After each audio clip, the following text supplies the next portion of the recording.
নাটোরের সিংড়ায় ফেসবুকে মহানবীকে নিয়ে কটূক্তি করায় ওয়ার্ড ছাত্রলীগের সাধারণ সম্পাদক আটক। নাটোরের সিংড়ায় ফেসবুকে মহানবী হজরত মুহাম্মদ সাল্লাল্লাহু আলাইহি ওয়াসাল্লামকে নিয়ে কটূক্তি করার অভিযোগে সাকিবুল হাসান স্বচ্ছ নামে ওয়ার্ড ছাত্রলীগ নেতাকে আটক করেছে পুলিশ।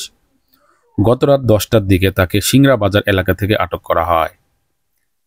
স্থানীয়রা জানায়, ফেসবুকের একটি রাজনৈতিক পোস্টের কমেন্ট সেকশনে মন্তব্য করতে গিয়ে মহানবী হজরত মুহাম্মদ সাল্লাল্লাহু আলাইহি ওয়াসাল্লামকে নিয়ে কটূক্তি করেছে এই যুবক।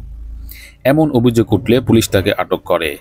এরপরে স্থানীয় উত্তেজিত জনতা থানায় বিচার দাবি করেন এবং একটি লিখিত অভিযোগ দায়ের করেন।